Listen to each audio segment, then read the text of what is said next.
Bonsoir et bienvenue dans Plus belle Massarthe pour un nouvel opus ce soir consacré à un village voisin du Mans. Il s'agit de Changé, une commune membre du top 7, on peut dire, des communes sartoises en termes de nombre d'habitants. Une commune que nous allons visiter bien évidemment avec son maire tout à l'heure et quelques-uns de ses administrés. Dans la deuxième partie de l'émission, on recevra comme à l'habitude nos chroniqueurs habituels avant de retrouver notre invité d'honneur. A tout de suite.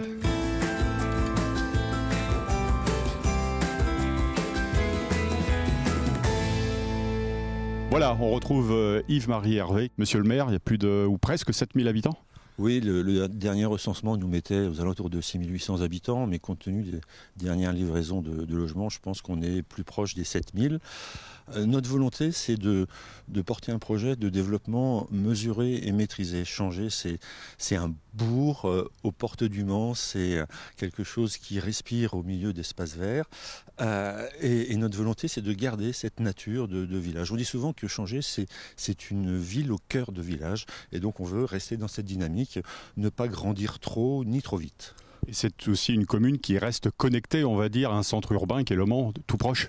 Ah oui, beaucoup de Changéens travaillent sur Le Mans. On va certes dans les commerces changéens, mais aussi faire du shopping au Mans. Donc la question de la connexion avec le centre de l'agglomération est importante. Et on travaille d'ailleurs avec le pôle métropolitain. Nous avions développé il y a plusieurs années un transport vers l'Espal, vers le tram, qui s'appelait le VAO-tram, qui a été repris il y a quelques années maintenant sous le nom d'Illigo. Le pôle métropolitain a développé cette offre à partir de cette première expérience sur d'autres territoires autour du Mans.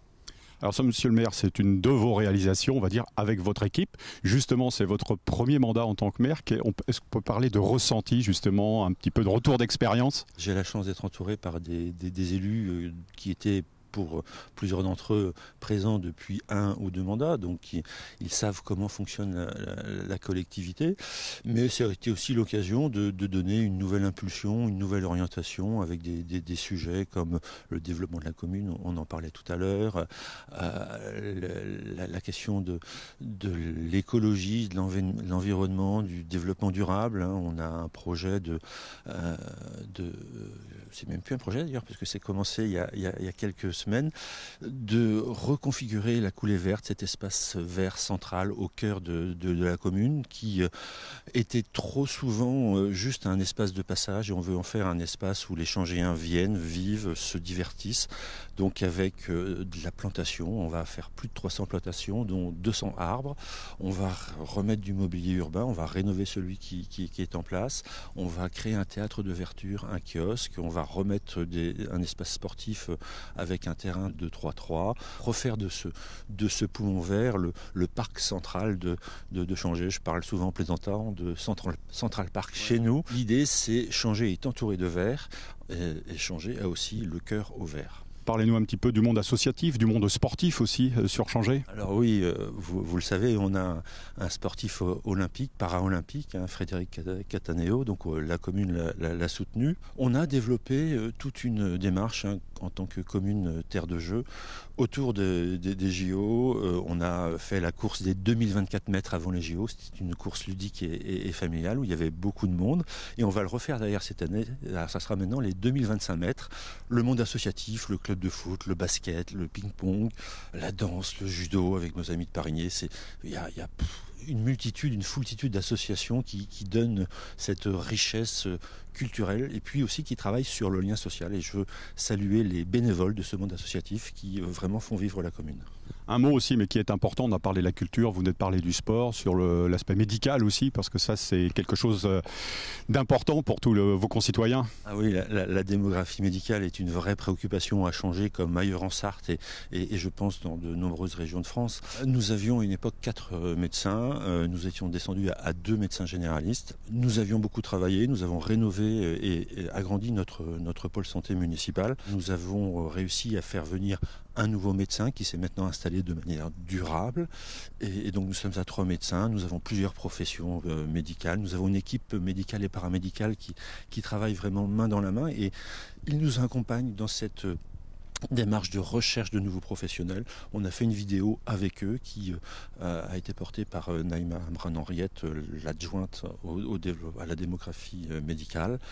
et qui est sur les réseaux sociaux, qui fait un petit peu le buzz d'ailleurs dans la profession paramédicale. Donc on espère que ça va nous permettre d'accueillir un 4e médecin. Merci Monsieur le maire, on se retrouve tout à l'heure à la fin de cette émission. Le temps pour nous de partir justement à la rencontre des Changéens avec, voilà, non loin de la mairie, la charcuterie, boucherie-charcuterie de Michael Douard. A tout de suite.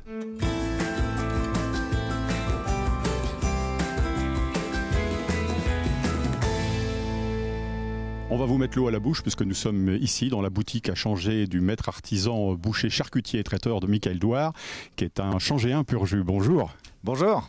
Alors Michael, déjà avant de parler de la boutique, un petit mot parce que je crois que, comme j'ai dit, vous êtes un Changéen pur jus. Et oui, plus Changéen que moi, il n'y en a pas beaucoup. Ça fait plus de 16 générations que ma famille est originaire de Changé. Et avec déjà des ancêtres qui tenaient une boutique boucherie-charcuterie peut-être ? Pas du tout. Mes ancêtres étaient agriculteurs pour la plupart, mais pas dans le métier. Bon alors Michael, dites-nous, cette année c'est une année un peu spéciale. Ça fait déjà 20 ans qu'on est ici, donc est très content d'être là. Il y a eu beaucoup de changements, la boutique a évolué énormément. On a démarré à 3 salariés, maintenant on est 31, donc vous voyez, les choses bougent un petit peu, quoi. On imagine que vous avez vu passer beaucoup d'apprentis. Des apprentis, j'en ai eu à peu près 70. Sur mes salariés d'aujourd'hui, j'en ai 2 que j'ai eu apprentis, que j'ai embauchés en tant que salariés. Donc pour moi, c'est vraiment très intéressant. Quelques années après, on se souvient de ce malheureux incendie qu'il y a eu en 2021, je crois. On peut dire qu'aujourd'hui, le bateau est remis sur les rails. Pour nous, l'incendie, oui, maintenant on l'a mis derrière. On a refait tous les locaux, tout est neuf, tout est beau. Maintenant, on pense qu'à aujourd'hui. On voit qu'il y a pléthore de bonnes choses ici sur les différents étalages, mais est-ce qu'il y a une spécialité ou des spécialités ici chez Michael Douard ? On a la particularité chez nous à Tradition Sartoise de faire que des viandes label rouge. Que ça soit du bœuf, du veau, de l'agneau, du porc, tout est label rouge. On fait du traiteur et tout est fait sur place dans nos laboratoires. Ouais, principalement des produits locaux donc. Et on travaille avec que des produits locaux. Projet d'agrandissement ? Non, là je pense que c'est terminé, étant donné déjà la grandeur du lieu. Non, on n'a pas de projet d'agrandissement du tout. On est très bien comme on est là. On a de la place pour tout. Les clients sont contents comme ça, donc tant mieux. Maintenant, on va perdurer comme ça, travailler toujours du fait maison avec des bons produits et en permanence. Merci Michael.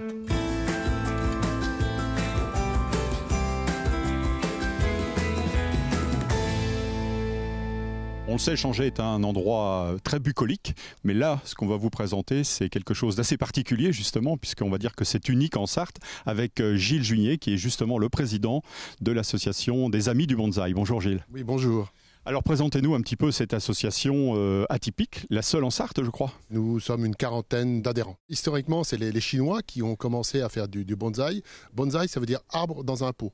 Mais c'est plus que cela, c'est l'arbre dans un pot, mais aussi le côté artistique. Et après, les Japonais s'en sont emparés et ont codifié, comme au Japon tout est codifié, et en ont fait un art avec l'aspect philosophique. Qu'est-ce qui les motive ? Alors je pense qu'il y a cet intérêt du végétal, et puis le fait que le végétal ramène un certain ralentissement. Actuellement, tout va très vite et le travail d'un arbre, c'est une taille ou une taille par saison. Donc on va au rythme de l'arbre, ce qui intéresse, je pense, les adhérents, au-delà de l'intérêt d'avoir des petits arbres, même si on a un petit jardin, on peut avoir des petits sujets.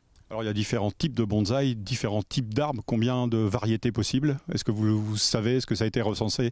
Oui, on peut faire des bonsaïs avec n'importe quelle essence, mais nous, dans la région, on privilégie les essences locales. Ça peut être des charmes, des hêtres, des pins, essentiellement, des genévriers, des érables. À partir du moment où les feuilles sont assez petites, parce qu'il faut que nous ayons quand même un rapport entre la taille de l'arbre et la taille des feuilles. Par exemple, le marronnier ou le châtaignier, c'est plus difficile à faire parce que les feuilles sont très grandes par rapport à un petit arbre. Alors justement, puisque vous parlez de l'entretien de ces arbres, il y a des codes à respecter ? Ah oui, il y a des codes à respecter puisque alors les difficultés, c'est d'abord des connaissances un petit peu en botanique, l'arrosage, l'engrais et puis surtout la taille et respecter des codes. Les Japonais ont fait à peu près 15 ou 20 types d'arbres idéalisés et on se doit de respecter ces codes. Alors ces arbres que vous choyez, que vous chérissez justement, il vous arrive de les exposer, de participer à des expositions régionales voire nationales ? Oui, tout à fait. Nous sommes un club qui a la chance qui existe depuis de nombreuses années et avec des arbres maintenant qui commencent à avoir un excellent niveau. Et nous exposons au niveau régional tous les ans. Et tous les ans, nous avons des prix. Dans un mois, le club va exposer 4 ou 5 arbres au niveau national à Aubagne, près de Marseille.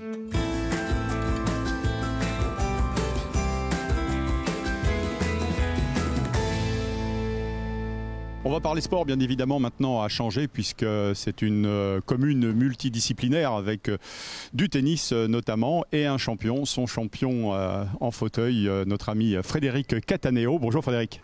Bonjour. Alors, on va dire que tu es revenu un petit peu sur Terre après les Jeux Olympiques. Oui, effectivement, hein, c'était un événement comme ça, on est un petit peu dans sa bulle, on prépare l'événement avec l'équipe et puis après il y a les matchs qui s'enchaînent et c'est vrai que maintenant c'est fini et retour dans la vie active, donc faut s'y remettre. D'un point de vue sportif, quelques regrets ou non? Tu as le sentiment d'avoir, toi et ton coéquipier, notamment en double, d'avoir tout donné? Oui, après il y a forcément un petit peu de regret parce qu'on partait quand même pour une médaille. Alors après le positif c'est qu'on était la paire numéro 4 au départ et on finit numéro 4. Donc du coup on n'a pas fait de miracle. Hein. Donc après c'est vrai que potentiellement on avait possibilité de faire une médaille et chose qu'on n'a pas fait. On n'était pas très très très loin, mais du coup c'est pas passé. Ouais. Frédéric, au-delà de l'aspect sportif, il y a l'aspect populaire. J'imagine que ça, c'est on va pas dire la grande, mais la grosse surprise de ces JO pour vous tous. Oui, j'étais agréablement surpris par les spectateurs qui ont pu suivre dans les stades cet événement-là, ainsi qu'à la télé.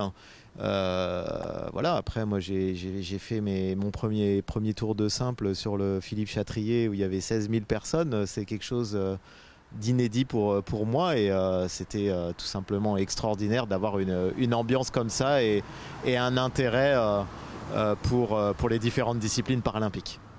Des adversaires incroyables, une atmosphère fabuleuse et puis un coach aussi exceptionnel. C'est vrai que l'équipe on s'est très bien entendu, même je pense que les joueurs étrangers étaient super contents de l'organisation qui s'est faite à Paris. Oui, notre capitaine Yannick, forcément petite déception, hein. Il pensait réellement qu'on allait pouvoir faire une médaille, hein, mais on a quand même bossé ensemble, on a passé des super moments et j'espère que ça va continuer. Continuer, ça veut dire que voilà, Los Angeles 2028, c'est coché sur la case? Oui, après moi sportivement, je suis toujours motivé pour continuer à jouer au tennis. Je vais continuer les entraînements, je vais continuer les compétitions et puis on va voir un petit peu comment ça va se passer et puis voir s'il y a possibilité de se sélectionner pour Los Angeles. Merci Frédéric.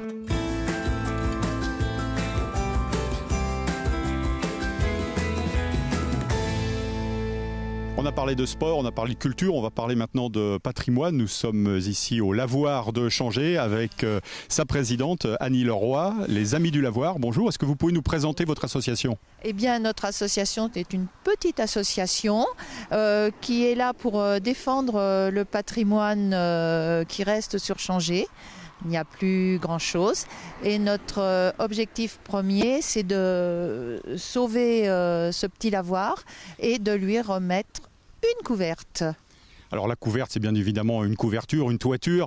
Il existe depuis combien d'années ce lavoir? Il a été construit en 1871 parce qu'il y avait des problèmes sur le lavoir principal. Il était mal alimenté, mais ce n'est que 25 ans pratiquement après qu'il y a eu une couverte. Et cette couverte a été construite avec une souscription. Alors vous aussi, vous avez lancé une souscription, non justement Elle n'est pas lancée, mais 25 ans après le début de notre association, on va peut-être réussir à remettre une petite couverte à ce lavoir. Parce qu'un lavoir sans couverte, c'est qu'un demi-lavoir, hein, je trouve. Merci Annie de défendre cette noble cause.